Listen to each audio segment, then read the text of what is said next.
She was just a girl in a thrift store wedding dress, minutes away from saying, "I do," when her fiancé called her a worthless orphan behind a half-closed door.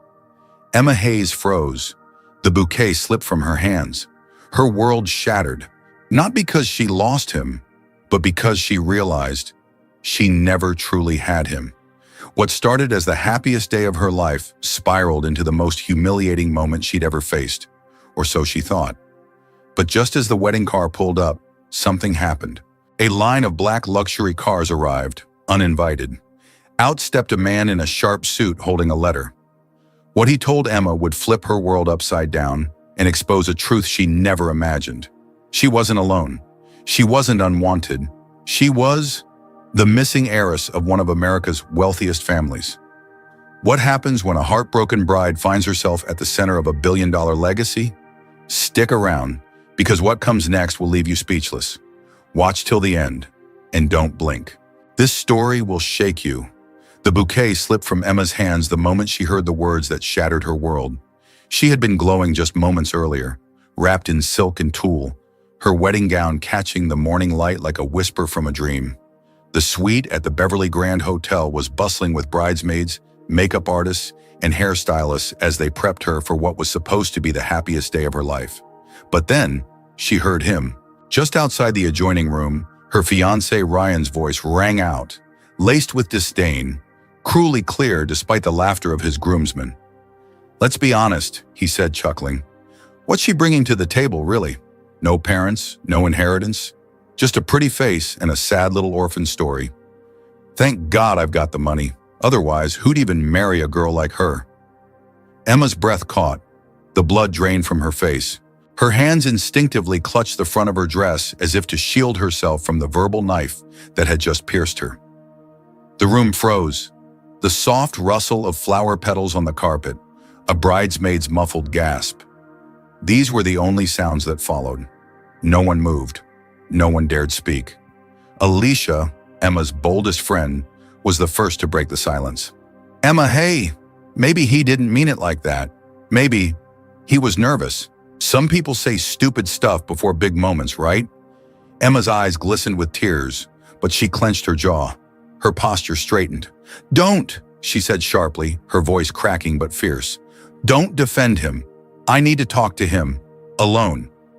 But before she could step into the hallway, another bridesmaid pulled her back. Guests had begun arriving downstairs. The wedding limo waited out front. There was no time for drama, no space for scandal, not when everything had been so perfectly orchestrated. "Emma, please," Alicia whispered. "This is your day. Don't let him ruin it before it begins." Emma stared at her reflection in the oversized mirror. The woman staring back looked like a fairy tale bride, but inside she felt like a child again. Small, forgotten, unwanted. She had spent years burying that little girl who grew up in a foster home in Kansas City, always imagining her wedding day as the moment she'd finally feel like she belonged. Now that fantasy cracked like glass under her trembling fingers. Still, she didn't let the tears fall. She couldn't. Not when so many people downstairs were waiting to see her walk down the aisle with grace and poise. Ryan, meanwhile, was in the groom's suite, acting like nothing had happened. He brushed off the incident as just venting, claiming to his best man Josh that Emma was too sensitive and shouldn't eavesdrop. "She should be grateful," he said, adjusting his tie. "She got the fairy tale wedding she always wanted." "I'm just being real." Josh didn't laugh. "That real talk you dropped out there, if she heard you, man, you messed up." But Ryan waved it off. "She'll be fine. She always comes around." Outside, beneath the California sun, the entrance to the hotel had turned into a picture-perfect wedding scene.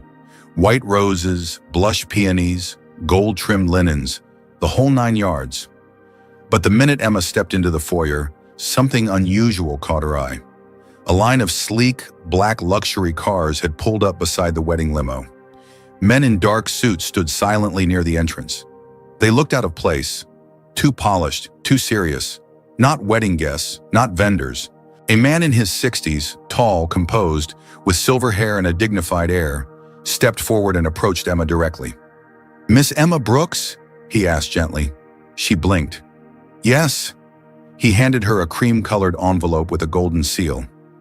"My name is Richard Hamilton. I'm here on behalf of the law firm handling the estate of Mr. Charles Whitmore."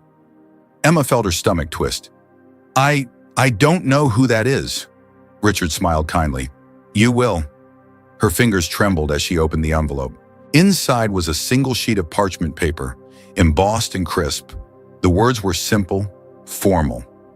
It stated that after years of private investigation and confirmed DNA testing, Emma had been identified as the only biological daughter of Charles Whitmore, a late billionaire philanthropist from the East Coast, a man with no known heirs, until now. The letter ended with an invitation. "Your uncle, Mr. Jonathan Whitmore, wishes to meet you today." Emma stood frozen as her bridesmaids gasped behind her. Ryan, who had just stepped outside with his groomsmen, stopped mid-sentence, his eyes locking onto the black cars, the men in suits, and finally the letter in Emma's hands. He turned pale. Jonathan Whitmore himself stepped out of one of the town cars. He was tall, distinguished, and had the exact same eyes Emma saw in her reflection every morning. He approached her slowly, as if afraid to scare her off. "Emma," he said softly, "I'm your father's brother. We've been searching for you for a very long time." A hush fell over the entire crowd.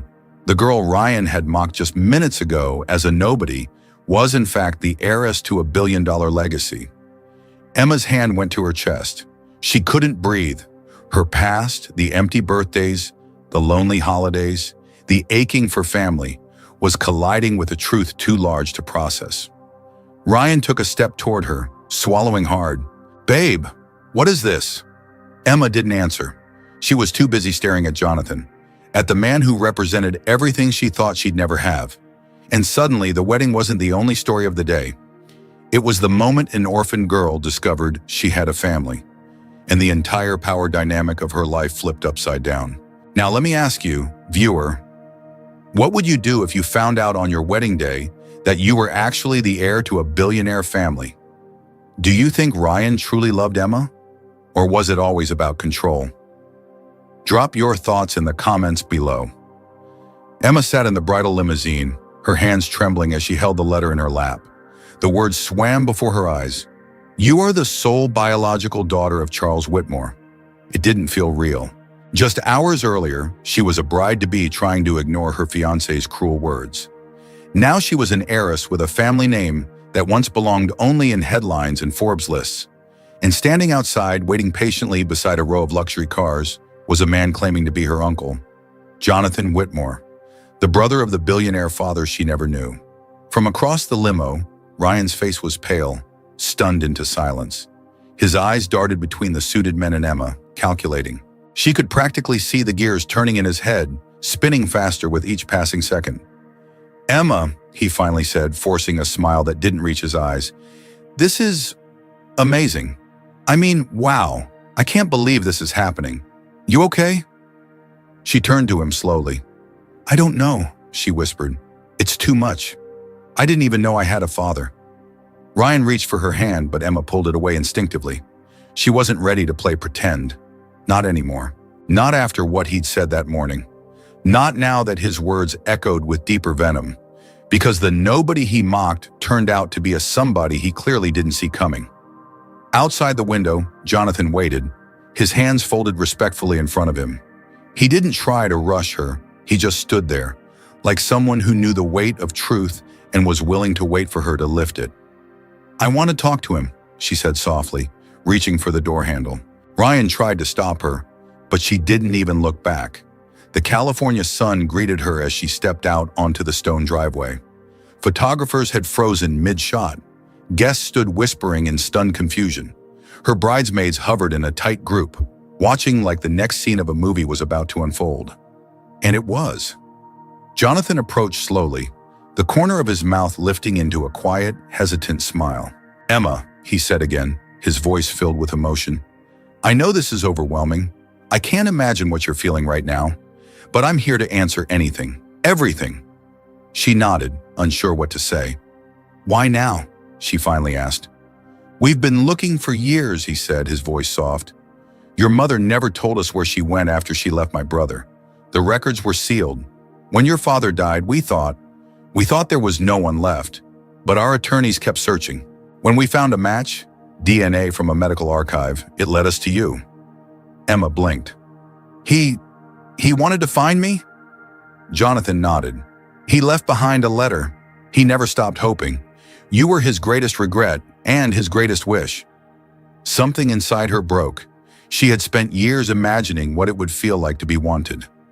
Now, with the truth pressing against her chest like a second heartbeat, she felt both full and hollow all at once. Guests began murmuring louder. The wedding schedule was unraveling. The officiant stood awkwardly near the edge of the floral arch, unsure whether to wait or pack up. Ryan appeared beside her, his voice low. "Look, Em, I know this is wild, but maybe we should finish the ceremony first. Then we can go meet your family properly, together." She turned to him slowly. "Finish the ceremony?" she repeated. "Yeah," he said with a strained smile. "We're here. Everyone's waiting. Let's get married, you and me. Then we can figure all this out." Jonathan's eyes narrowed slightly, sensing something behind Ryan's urgency. Emma, too, suddenly felt the pressure. Not from love, but from fear. Ryan wasn't excited for her. He was terrified. Terrified of losing control, of losing the girl he thought he owned, now that she no longer needed him. Emma's jaw tensed. "I think we need to talk. Alone." Jonathan stepped back. "Of course. I'll wait." Emma led Ryan a few steps away, past the crowd, into the side garden near the entrance. It was quiet there, just the soft rustle of the fountain and the scent of roses in bloom. "I heard what you said this morning," she said, her voice low but cutting. Ryan flinched. "Emma, I was just venting. You know weddings are stressful. People say things they don't mean. But you meant it. You said I had nothing, that you were marrying me out of pity." She looked him straight in the eyes. "Now that I have something, suddenly you want to rush down the aisle? That's not fair," he snapped. "I love you." "Do you?" she asked, her voice trembling. "Or did you just love the version of me who would always owe you everything?" Ryan's face twisted. "This is ridiculous." "No," she said, stepping back. "What's ridiculous is thinking I could build a life with someone who thinks so little of me." The silence that followed was the loudest sound in the garden. For the first time since she put on the dress, Emma made a decision, not because it was expected, not because it was planned, but because it was hers. She turned and walked away. Jonathan, seeing her return alone, looked surprised. "Are you all right?" "I think," Emma said, her voice growing stronger, "I'd like to go meet my family now." A few moments later, she climbed into one of the black town cars beside Jonathan. As the vehicle pulled away from the venue, guests turned and stared in stunned silence. Ryan stood frozen on the stone steps, his future unraveling before his eyes. In the car, Emma finally let herself exhale. Her wedding was ruined, but something bigger had begun. She wasn't sure who she was becoming yet, but for the first time in her life, she had a family to help her find out. And the man she almost married? He just learned that love built on pity can't survive the truth. Now tell me, dear viewer, if you were Emma, would you walk away from the wedding like she did? Do you think Ryan truly cared for her? Or only for the power he thought he held? Drop your thoughts in the comments and tell us, would you have gone through with the wedding? Emma stood in the grand foyer of the Whitmore estate, surrounded by portraits of people who looked strangely familiar. Her heart still raced, but the air here was different, quiet, steady. Jonathan walked beside her with calm grace, introducing cousins, uncles, and aunts who greeted her with warmth she never expected. It didn't feel forced. It felt like coming home. Later that evening, after a quiet family dinner under the soft glow of chandeliers and candlelight, Emma found herself on the terrace, alone with her thoughts. She looked up at the stars, wondering if her father ever stood in this very spot, thinking about the daughter he couldn't find. Now, all those missing years felt both tragic and poetic. She wasn't lost anymore. Jonathan approached, 2 cups of tea in hand. "You did well tonight," he said gently. Emma smiled faintly. "I still can't believe any of this is real." "It is," he said. "And no matter what happens from here, your family." She looked at him. "What happens to the inheritance? To all this? I don't want it to define me." Jonathan shook his head. "It won't. You're not being handed a throne, just a foundation. What you build on it, that's entirely up to you. As the evening deepened, Emma returned to her temporary guest room and opened the box Jonathan had given her earlier. Inside were letters her father wrote but never mailed, a gold bracelet engraved with her birth date, and an old Polaroid of her as a baby in his arms. Her fingers trembled as she held the photo close. For the first time, she felt her father's love reach her across time. Days passed, and Emma began working with a small design firm near the coast, something she had dreamed of in college but never pursued because of money. Now, with her new family's support, not pressure, she found herself living on her own terms. She rented a quiet little apartment near the sea instead of moving into the grand Whitmore mansion. Jonathan respected her decision. Ryan, however, didn't vanish quietly. He messaged, called, sent flowers to her office. One day, he even showed up at the cafe she visited on weekends, pleading for a second chance. "I made a mistake, Emma," he said, his eyes wide with desperation.